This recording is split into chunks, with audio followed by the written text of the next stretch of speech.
Klabu ya Singida Black Stars imekamilisha usajili wa kiungo mshambuliaji wa zamani wa Simba, Jean Charles Ahoua, mwenye umri wa miaka 24 kwa mkataba wa miaka miwili.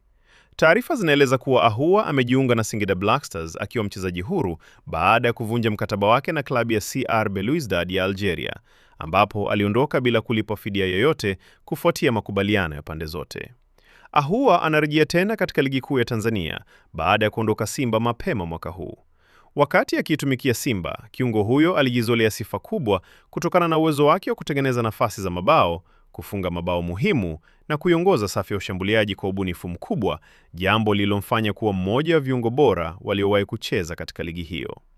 Baada ya kuhamia CR Belouizdad ya Algeria, Ahoua alipata nafasi ya kucheza mechi 21 katika mashindano yote, akifunga mabao 4 na kutoa pasi moja ya bao. Hata hivyo, alikosa nafasi ya kudumu katika kikosi cha kwanza, hali iliyochangia kuvunjwa kwa mkataba wake kabla ya kuanza safari mpya ya soka lake.